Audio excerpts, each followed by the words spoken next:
Jadi saya menyampaikan satu usulan dan usulan ini lunak ya sebetulnya. Jadi makanya saya memberi judul buku ini adalah Perintis Tentara Republik Indonesia.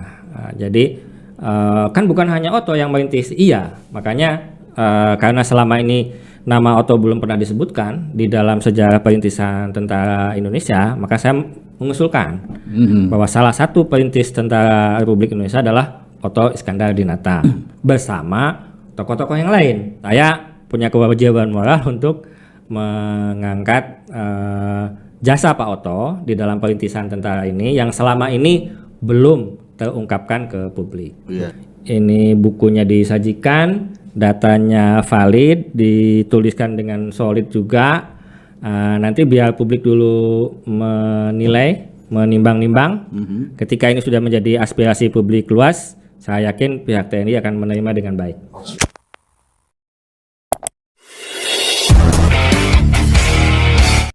Jumpa lagi dalam podcast Apa Kabar .news. Kali ini kita menghadirkan tamu kita yang sudah berapa kali? 4 kali ya Kang Iip ini di podcast. Seperti kita ketahui Kang Iip ini penulis, periset sejarah-sejarah yang bertalian dengan Sunda. Nah, dalam 2 podcast terakhir kita tetap ya membahas Otto Iskandar Dinata. Nah, Kang Iip bulan-bulan ini mengeluarkan buku baru. Sebetulnya nggak baru, topiknya tetap Otto, tetapi kali ini fokus kepada peranan Otto Iskandar Dinata sebagai perintis tentara Republik Indonesia. Ini bukunya sudah jadi dan kata pengantarnya dari saya. Hatur nuhun Pak Budi. Buku ini menarik ya menurut saya karena Kang Iip melakukan kajian-kajian dokumentasi media dari puluhan koran, belasan koran, puluhan ya kayak gitu. 10 koran kalau di situ koran, ya. Dan Kang Iip menarik kesimpulan bahwa sebetulnya peran Otto Iskandar Dinata di dalam pembentukan yang sekarang kita sebut sebagai TNI, ya dulu tuh BKR ya. Iya. Itu besar sekali sehingga barangkali ini memberikan nuansa baru dalam sejarahan kita bahwa Pak Otto sebagai tokoh Sunda dan sebagai tokoh nasional berperan besar di dalam pembentukan Badan Keamanan Rakyat yang kemudian sekarang kita kenal sebagai TNI. Nah, apa kabar Kang Iip? Baik, Bang Budi, saya alhamdulillah. Saya ingin bertanya, sebetulnya apa yang membentuk hipotesis Kang Iip bahwa sebetulnya Pak Otto ini juga adalah salah satu perintis pembentukan tentara kita? Tentu ini awalnya satu ketidaksengajaan ya. Jadi dari bacaan saya yang masif ya, mendalam tentang segala hal yang menyangkut sosok Otto Iskandar Dinata. Nah, pada suatu ketika saya menemukan keterkaitan Pak Otto dengan Badan Keamanan Rakyat. Oke. Nah, Badan Keamanan Rakyat ini diakui oleh para peneliti sebagai institusi militer pertama setelah Indonesia merdeka. Gitu. Nah, ternyata setelah saya telisik lebih jauh, BKR ini memang hanya sebentar saja. Waktunya tidak lama, hanya sampai tanggal 5 Oktober 1945 dari tanggal 23 September itu. Jadi sangat sebentar. Nah, ini ternyata hanya punya satu ketua, ada satu pimpinan, yaitu Otto Iskandar Dinata. Ini dikonfirmasi oleh tokoh yang cukup penting dan kredibel, yaitu Kasman Singodimedjo. Ini tokoh dari Masumi dari Purworejo, juga tokoh Muhammadiyah.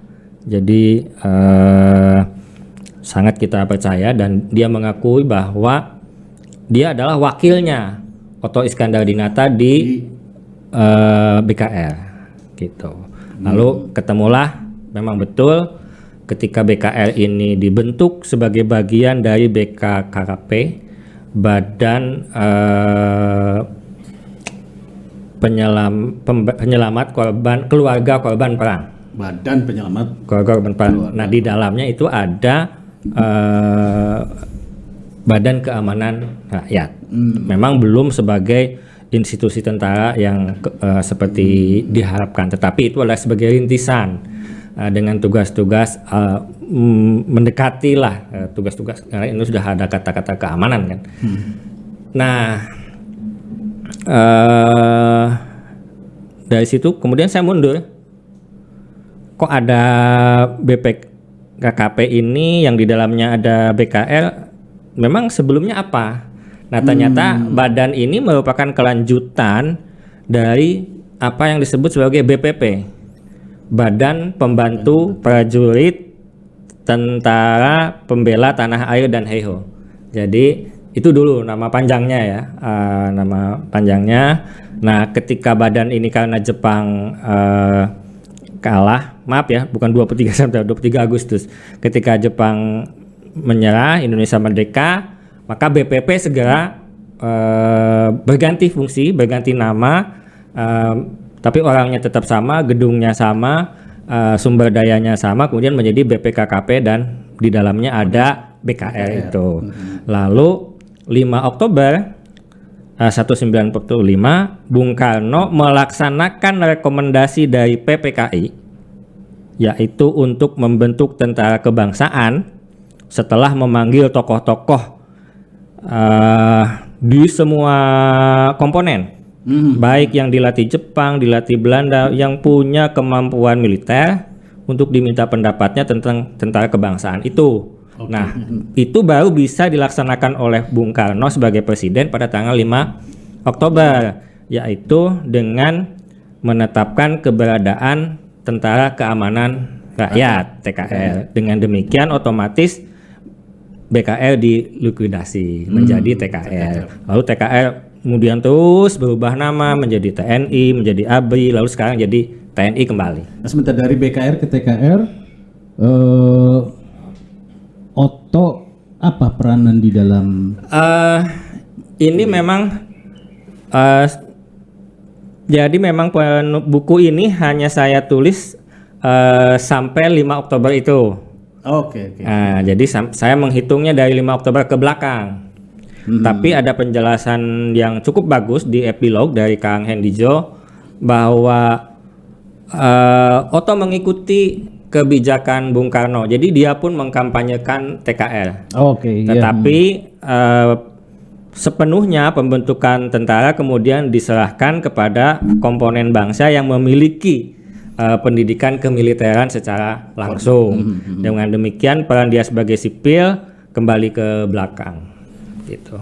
Oh, jadi di situ sebetulnya ya. Ya, jadi waktu BPP aktif pun fungsinya adalah supporting system, Pak Kang Budiana.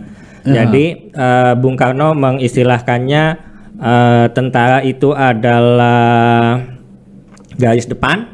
Nah, BPP itu adalah garis belakang yang menjamin kehidupan si tentara itu sendiri, mengelola gajinya, peta dan heiho, kemudian juga keluarganya. Ini yang penting. Jangan sampai katanya ketika si para pemuda kita ini dilatih dengan sangat keras ya oleh Jepang, oleh tentara Jepang, jangan sampai pikiran mereka melayang, aduh keluarga saya makan atau tidak gitu. Nah, Badan Pembantu Prajurit ini yang memastikan keluarga mereka itu baik-baik dan tercukupi begitu. Dan itu kalau kita lihat ADART-nya di BPP ini sangat rigid, Pak Budi. Bagaimana kalau si pemuda yang latihan ini sakit? Bagaimana kalau cacat? Bahkan sampai meninggal, dan ada kejadian memang meninggal. Karena kan ada yang dikirim ke Burma juga kan. Kan sempat kan ada pengiriman ke Pasifik kan. Itu ada yang meninggal, itu dilayani dengan baik dan ada aturannya.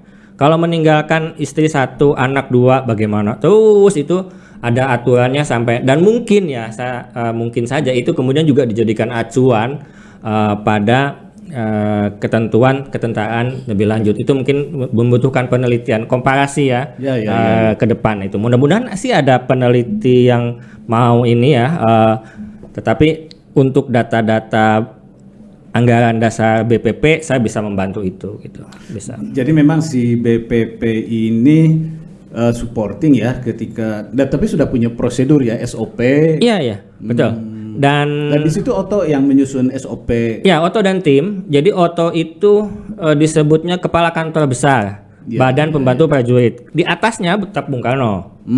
Jadi sejak tahun saya pikir sejak tahun 32 ya kalau yang saya telusuri, tokoh-tokoh Indonesia itu sudah semacam ada top of mind ya Pak Budi, bahwa Bung Karno adalah the next leader gitu, pemimpin kita yang akan datang gitu. Itu sudah ada karena tahun 32 itu ada pertandingan tokoh-tokoh nasional, Oto Iskandarinata ikut main di situ walaupun hanya 15 menit kali 2 begitu, hanya pertandingan eksebisi. Tapi tokoh-tokoh itu main, ada Eftal namanya, ada apa itu kesebelasan 1 dan 2 begitu, ada line up, ada line upnya Pak Oto main. Itu apa yang dilakukan Bung Karno di situ dengan baju putihnya itu yang khasnya itu, walaupun belum ada tanda itu, dia melakukan tendangan pertama. Jadi pertanyaannya kalau 32 itu ada pemilihan presiden, ya Oto ya akan milih Soekarno gitu. Jadi sejak awal itu tidak ada perdebatan lah di antara itu.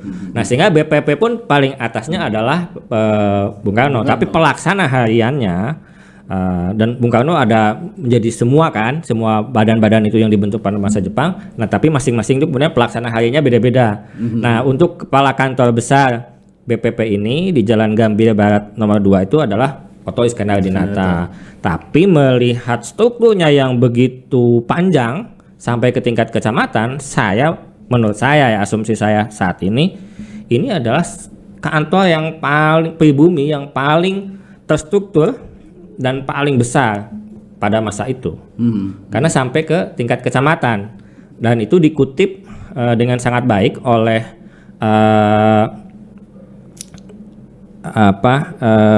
Hari Pose ketika menulis biografinya Tan Malaka, bahwa ada ranting BPP di Kecamatan Bayah, Banten ya, Lebak di Kabupaten Lebak, Banten, yang dipimpin oleh Tan Malaka. Begitu.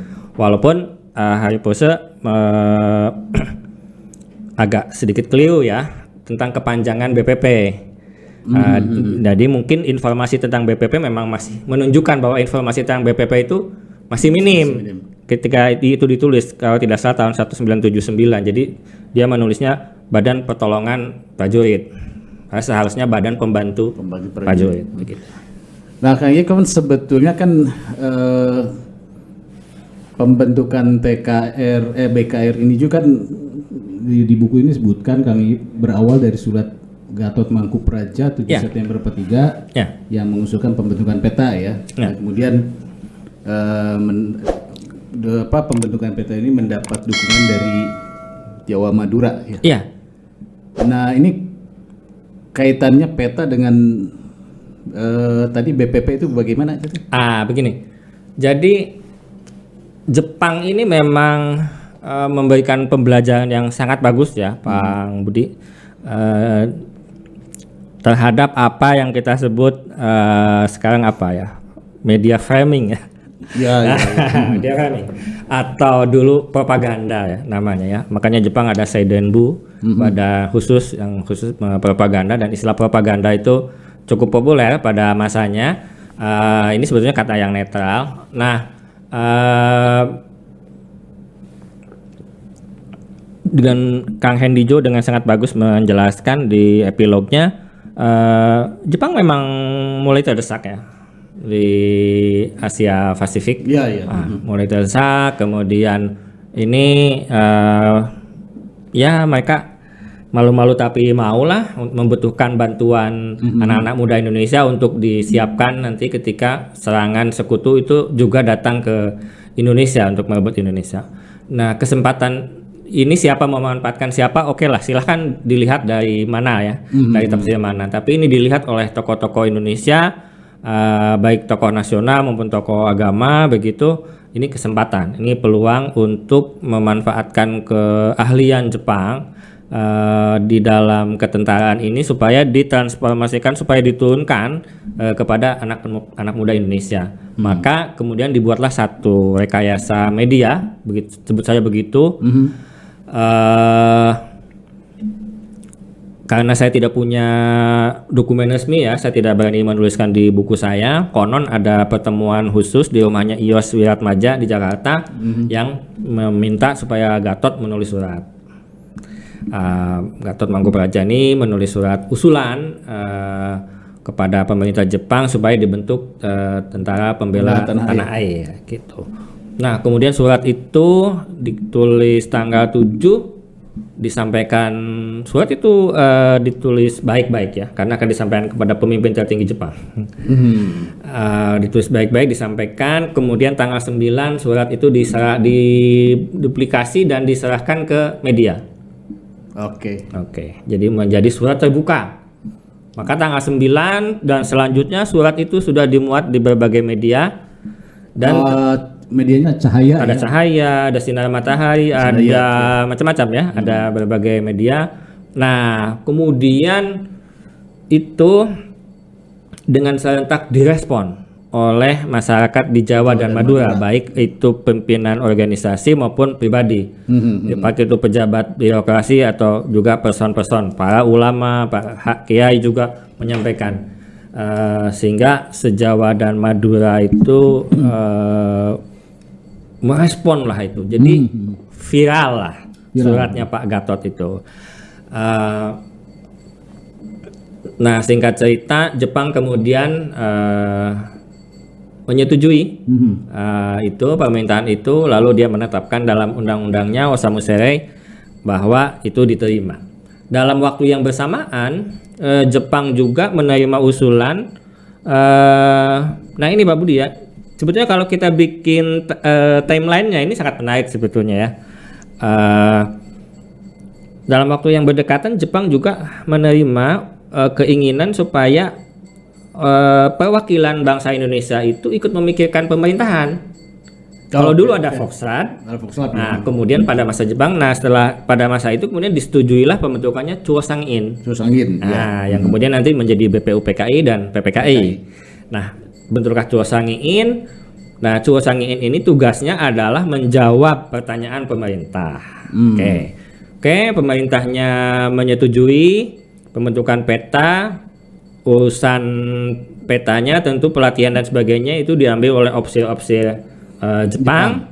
Tetapi pemerintah kemudian menyampaikan pertanyaan ke Chuo-Sangin, bagaimana caranya pembelaan itu dilakukan. Nah, gitu. Kembali lagi ke ini. Maka kemudian Oto Iskandar-Dinata di dalam rapat Chuo-Sangin, sebagaimana juga dijelaskan ulang oleh Dr. Hussein Jadiningrat, itu mengusulkan pembentukan Badan Pembantu Prajurit yang isinya ada 4 tugas besar gitu. Nanti rincinya silakan dibaca di buku ini. Jadi ada yang ke urusan urusan keluarga begitu ya, ada urusan pendidikan. Nah, juga tidak kalah menarik ada urusan hiburan. Ini bagian kelima kalau tidak salah ya. Ada tugas di dalamnya yang ada pemutaran film, kemudian ada drama. Nah, seperti yang dilakukan oleh Tan Malaka di BPP Bayah itu adalah menampilkan lakon-lakon di atas panggung untuk menghibur para prajurit Peta dan Heiho itu. Nah, Kang Ip, kan Tentara Peta resmi dibentuk 3 Oktober ya. Di situ peranan Oto apalagi setelah pembentukan peta ini? Ya, Oto kemudian menyiapkan, diterima usulannya, silahkan persiapkan BPP. BPP itu ya. Nah, jadi tanggal 8 Desember kata di 3 Oktober ya, ini kemudian 2 bulan kemudian pada tanggal 8 Desember BPP diresmikan ya, diresmikan. Nah tapi yang menarik Pak Budi, Otto menyampaikan pidato radio, saya kutip karena ini sangat penting pidato itu untuk menunjukkan apa yang dilakukan oleh Otto waktu itu. Jadi dia sebelum tanggal 8 si pidato itu sampaikan segeralah bentuk Badan Pembantu Prajurit begitu diresmikan tanggal 8. Jadi sebelum tanggal 8 tuh semua wilayah sudah diarahkan. Sehingga ketika tanggal 8 dibentuk di pusat, itu di daerah otomatis terbentuk juga secara resmi. Di situ ya kecerdasan Pak Otto ya. Jadi menggunakan orang-orang media sehingga BPP ini bisa terbentuk di 6.313 anak ranting. Betul.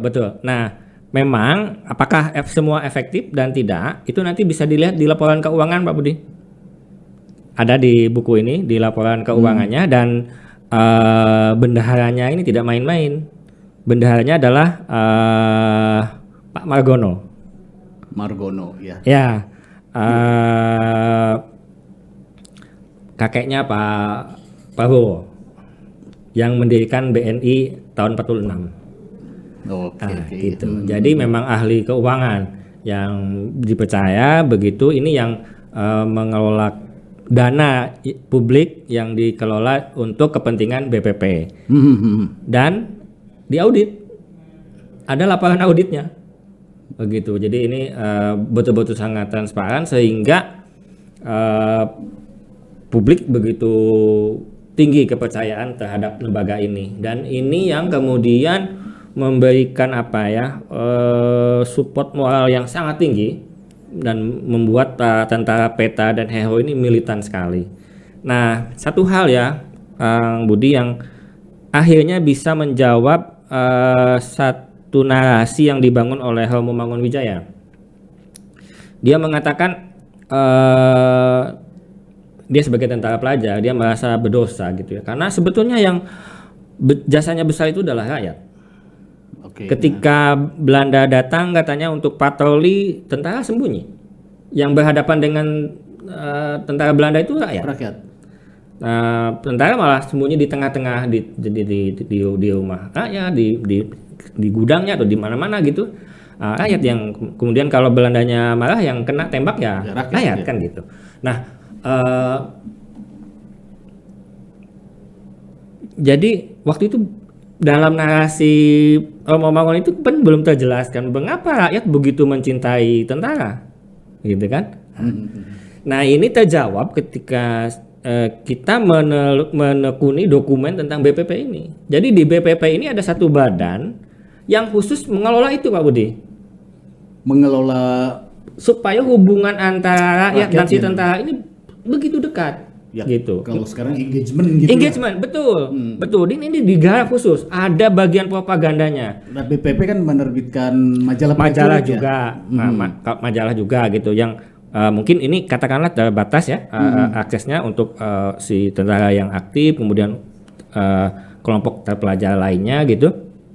Nah, tapi yang engagement tadi itu memang dipropagandakan sejak awal. Jadi misalnya di satu kabupaten. Katakanlah misalnya contohnya Kabupaten Wonogiri sudah terpilih para pemuda yang sehat, badannya kuat untuk mengikuti pelatihan. Maka pada saat dia akan memasuki kesatrian namanya markas begitu ya, markas tentara itu harus diupacarakan. Jadi jadi mereka itu sehari sebelumnya diantar ke pendopo kabupaten. Lalu di pendopo kabupaten itu diperlihatkan film atau tunil atau gamelan dan macam-macam. Apa yang ada di kabupaten itu.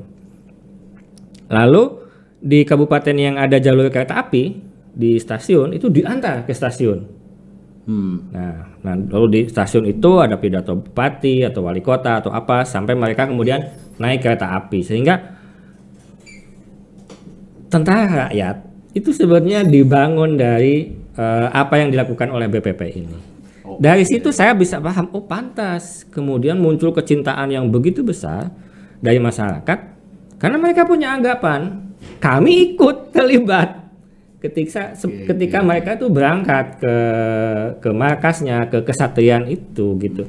Sehingga ini ada anak-anak kami gitu yang akan membela negeri. Nah, itu saya baru kemudian ini jawaban dari narasi yang dijelaskan oleh Romo Mangunwijaya dalam beberapa tulisannya ya. Konsisten itu dia sampaikan gitu. Ya, barangkali mungkin ya istilah sebetulnya dulu kan ada istilah ABRI Manunggal dengan rakyat gitu.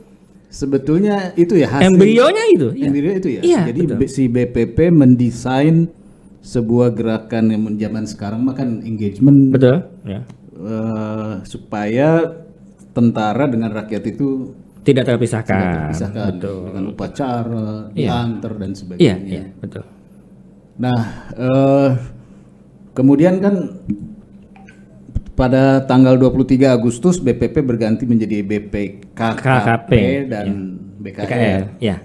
Apa tugas dua badan ini, BPKKP dan BKR? Tadi kan apa BKKP itu badan penolong keluarga korban perang. Oke. Ya, karena kan ini antisipasi sebetulnya, antisipatif. Karena Jepang menyerah, sekutu datang, pasti ada clash gitu kan, pasti ada ini. Nah, ini mengantisipasi keluarga yang terdampak dari peristiwa itu. Jadi memang si BKR itu front.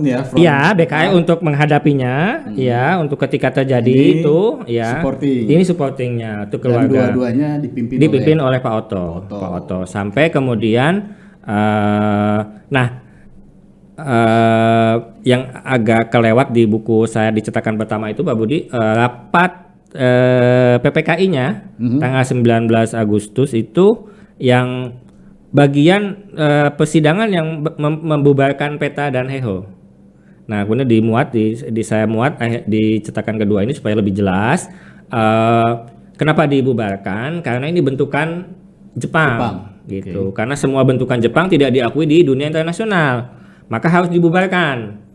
Maka kemudian disepakati PPKI hari itu juga membubarkan PETA dan HEHO. Nah, tapi itu koma. Dan kepada Presiden dimandatkan supaya segera membentuk tentara kebangsaan setelah memanggil tokoh-tokoh yang memahami bagaimana militer itu, kebangsaan itu dibentuk begitu. Nah, cuma dari tanggal 23 itu Bung Karno baru bisa melaksanakannya tanggal 5 Oktober 1945. Karena BKR berubah jadi TKR. Ya, itu. Jadi ini yang kemudian banyak menjadi semacam titik perbedaan pandangan antara sipil dan militer di kemudian hari ini dijadikan pangkalnya gitu ya. Tapi saya ingin menjelaskan bahwa ketika Pak Oto kan dianggap berdosa juga karena membubarkan PETA. Kenapa tidak langsung aja PETA diresmikan gitu kan, dialihkan. Nah, karena waktu itu situasinya sangat cepat ya perubahan situasinya sangat cepat. Kemudian proklamasi kita kan itu baru proklamasi ya. Gitu. Belum pengakuannya kan kemudian ya datangnya. Nah,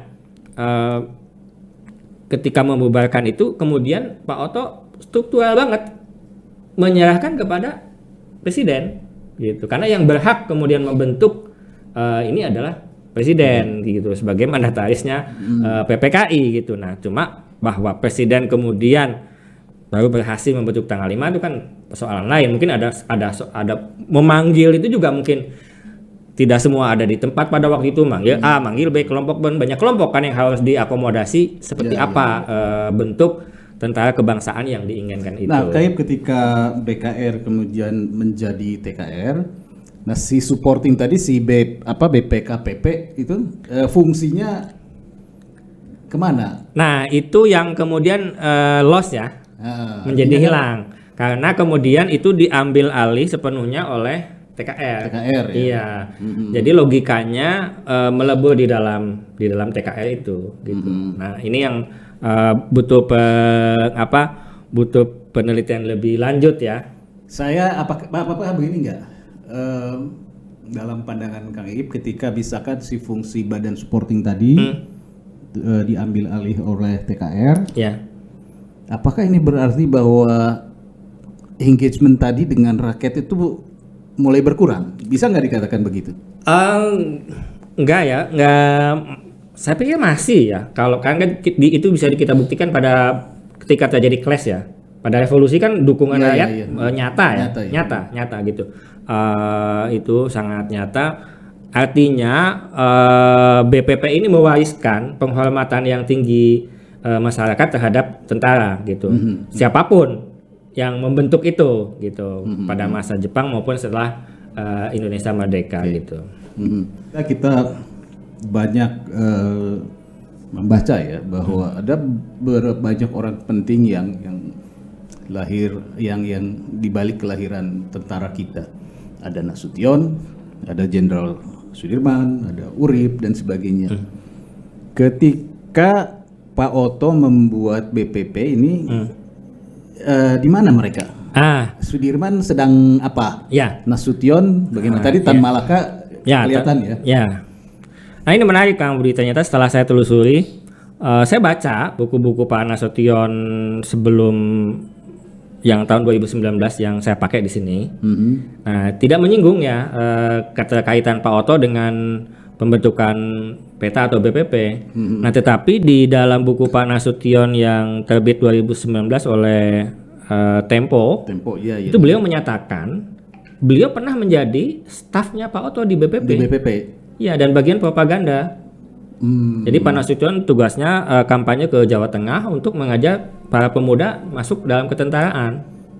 Jadi dulu katakanlah pernah jadi anak buahnya Pak Oto. Nah kemudian Pak Sudirman itu salah satu perwira peta Sodanco di Kroya ya, di Banyumas gitu. Jadi dia juga jadi ada berarti dia di Karesidenan, berarti ada yang 20 itu ya, 20 Karesidenan se-Jawa dan Madura itu. Nah dia salah satu Sodanco. Kalau BPP rapat itu sering memanggil komandan peta se-Jawa. Jadi Sudirman saya yakin pernah ikut rapat-rapat itu dengan Pak Oto di BPP. Nah, jadi Sudirman, kemudian Nasution, Tan Malaka, tokoh-tokoh bangsa yang besar ini pernah menjadi satu lingkaran ya di Badan Pembantu Prajurit ini gitu. Nah, kemudian ketika pembentukan tentara, ya mereka ini yang kemudian disebutkan di dalam sidang PPKI yang tokoh-tokoh yang kompeten itu, yang mengerti kemiliteran gitu. Nah, apakah Pak Oto ikut atau tidak? Ini terus terang saja datanya memang terputus. Data terakhir yang saya dapatkan tentang Pak Oto itu tanggal 7 September 1945 dia tercatat akan pidato di alun-alun Garut. Nah, tapi pidatonya apa dan bagaimana itu putus ya, karena Cahaya tutup, Asia Raya tutup, jadi itu, dan media nasional kita kan belum muncul kan gitu. Nah ini kemudian ada keterputusan informasi. Artinya, apa yang akan dipidatokan itu soal hubungan soal apa bahwa kita sudah merdeka, ini harus kita pertahankan mati-matian dan itu soal itu. Tidak soal tentara ya? Tidak. Jadi soal umum, tetapi mungkin itu sangat mengesan mungkin ya, sehingga satu-satunya alun-alun yang diberi nama itu di Garut, alun-alun Oto Iskandar Dinata. Mungkin ya, karena pidatonya yang pada tanggal 7 September 1945 itu. Cuma saya belum dapat data. Cuma saya mendapatkan ada berita bahwa Oto akan pidato tanggal 7 itu di Garut.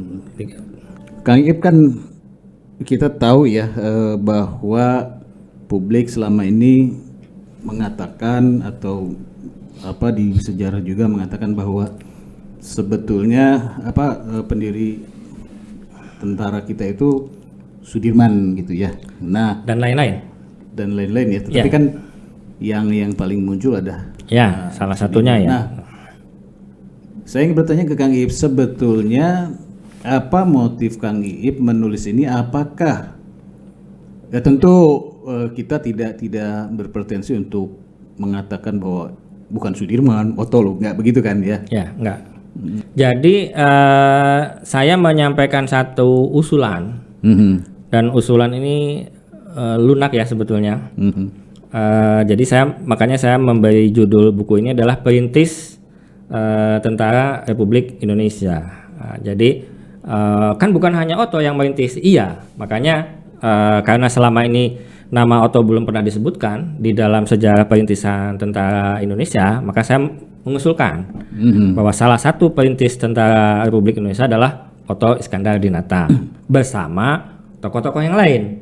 Nah, bukti tokoh-tokoh yang lain dalam perintis tentara silahkan diungkapkan ke publik gitu dan dituliskan dalam bentuk buku atau dalam artikel gitu. Nah, saya punya kewajiban moral untuk mengangkat jasa Pak Otto di dalam perintisan tentara ini yang selama ini belum terungkapkan ke publik. Gitu.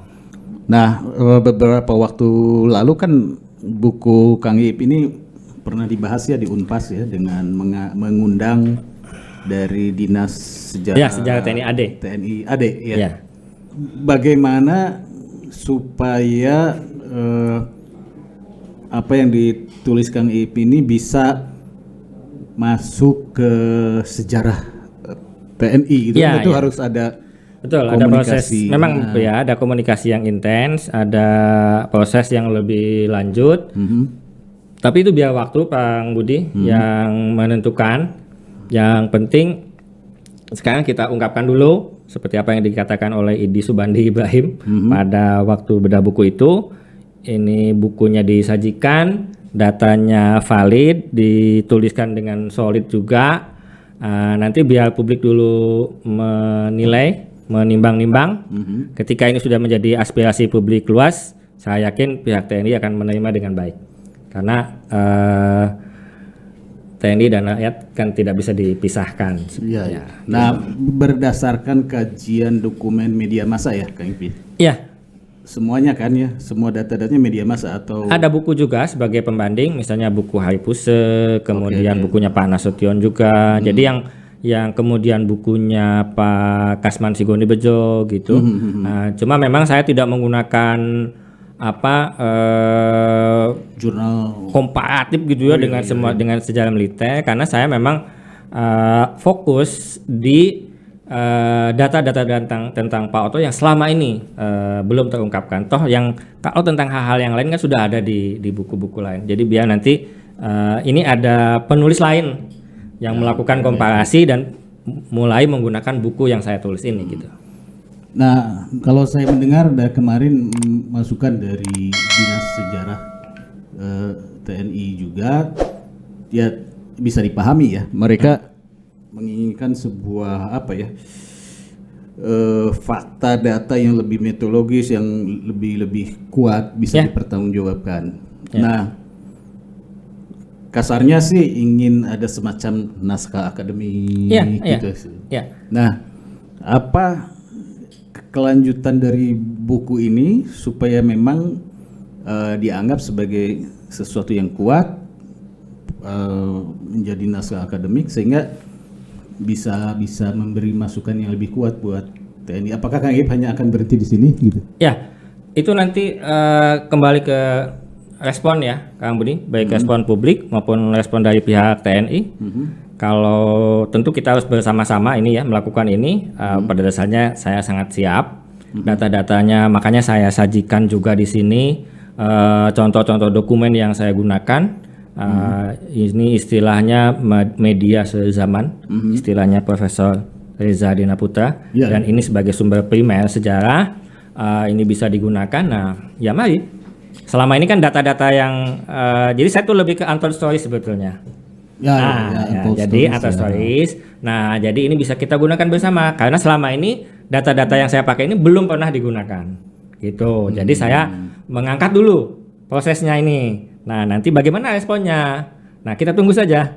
Biar ini saya percaya istilah sejarah bekerja ya Kang Budi. Jadi biar ini bekerja dulu sampai di mana gulirannya. Nah, nanti kita lihat ya dan kemudian kita lanjutkan. Pada dasarnya saya sangat siap untuk menindaklanjuti ini sehingga tidak hanya Pak Otto, sekali lagi siapapun yang ikut merintis tentara, dan ini di BPP kan banyak pengurus ininya ada 39. Kalau mereka mau dimasukkan semua sebagai perintis tentara ya silahkan gitu kan. Ada 39 nama. Atau misalnya Pak Otto itu ketua besarnya dan ada 4 wakil Ya minimal yang 4 ini juga ditulis silakan gitu. Tapi kan tidak harus saya. Nah, jadi kan ada silakan ini ada namanya jelas semuanya, makanya saya munculkan semua nama-namanya. Ada ketuanya Pak Otto, ada 4 wakil, kemudian nanti ada 39 tokoh lain yang menjadi bagian tak terpisahkan di dalam badan pembantu prajurit itu. Begitu Kang Budi. Nah, Kang Ip, tentu ini buku yang Kang Ip hasilkan tentang Otto kan baru 2 tema ya. Iya. Satu, yang pertama itu tentang saya lupa apa. Fragmen-fragmen tentang kehidupan Pak Otto ya. Pak Otto, dan kemudian Kang Ip mencoba menyusun lagi buku-buku Pak Otto dalam bentuk tema ya. Iya. Setelah nanti Pak Otto dengan peran Pak Otto di dalam pembentukan militer kita, next apa lagi? Katanya sedang menyusun betul. Otto sebagai tokoh olahraga. Ya, jadi yang ketiga ini sebagai janji ya. Jadi Pak Otto ini sangat dicintai oleh orang Pekalongan karena dia pernah 4 tahun di Pekalongan, dan setelah saya selidiki ternyata datanya cukup banyak. Jadi buku ketiga insya Allah fase ketika Pak Otto di Pekalongan, dan kebetulan tahun 2024 adalah 1 abad Pak Otto di Pekalongan. Saya diminta oleh teman-teman sejarawan di Pekalongan supaya harus terbit dan launchingnya di Pekalongan. Dan masa Pekalongan ini sangat penting. Kalau mau difilmkan, saya rekomendasikan sekali kehidupan dia di Pekalongan itu, karena apa yang dia capai di Jakarta hanyalah semacam scale up gitu ya, semacam peningkatan skala dari lokal ke nasional. Tapi apa yang dicapai Pak Otto itu dirintisnya itu kelihatan sekali itu di Pekalongan, sebagai guru yang baik, sebagai anggota dewan yang baik, kemudian jurnalis, dia juga koresponden di Lokomotif, kemudian sebagai ketua klub sepak bola di Pekalongan. Dia memimpin klub sepak bola di Pekalongan dan ikut kompetisi pada masa itu. Jangan-jangan dia juga ya berperan tentunya dalam pendirian PSSI gitu. Iya. Iya, dia di di PSSI tapi dia itu lebih di KONI-nya sebetulnya. Jadi dulu namanya ISI yang membawahi PSSI dan lain-lain. Jadi ISI itu Ikatan Sport Indonesia. Nah, dia tokoh di situ. Tokohnya di situ. Kemudian di dalamnya ada sepak bola, ada beliau bulu juga itu tangkis. ya pencetus pertama dulu Gelora apa? Ya, jadi pada masa Jepang itu dibentuk Gelora, Gerakan Latihan Olahraga, dan si Gelora ini kemudian mulai mengadakan kompetisi secara nasional, termasuk bulu tangkis. Makanya dalam sejarah bulu tangkis namanya disebut. Gitu. Okay. Jadi kalau pasalnya Pak Otto ini disebut sebagai tokoh olahraga Indonesia itu sangat layak ya, karena dia adalah ketua Gelora. Gitu. Yang lebih berperan di Persib karena fokus di Bandung itu sebetulnya kakaknya Pak Ating Atmadinata, itu yang lebih banyak terlibat. Kalau di Persib Pak Otto pernah sih menjadi wakil ketua Persib ya, tapi kalau sebagai ketua tidak pernah.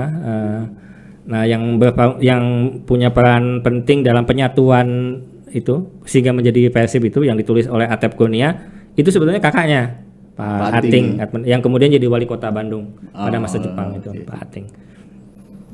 Oke, Kang Ip, jadi pemirsa sekalian silakan, buku ini sudah beredar ya. Otto Iskandarinata, Perintis Tentara Republik Indonesia. Jadi Kang Ip sudah memberikan data-data di sini. Ini menarik. Jadi akan memperkaya hasanah kita tentang sejarah Indonesia dan khususnya tentang Pak Otto, dan ternyata kita punya tokoh Sunda yang sangat multidimensi ya. Iya. Hadir di berbagai sektor. Olahraga, sektor keamanan, jurnalistik, budaya dan sebagainya. Ya mudah-mudahan kita jadi bisa mengenal tokoh sejarah Sunda yang ternyata multidimensi ini. Sangat jarang ada tokoh yang menguasai dan hadir di berbagai masalah. Kang Ip, terima kasih sudah hadir di podcast kita. Sama-sama. Podcast kita nanti mungkin menunggu buku Pak Oto di Pekalongan. Atau mungkin buku saya yang lain. Kan perlu jeda juga saya supaya tidak jenuh juga ya. Iya. Supaya tidak jenuh juga. Memang buku apa yang sedang siap? Ada. Ya. Nanti Rahasia kalau sudah terbit saya kabari.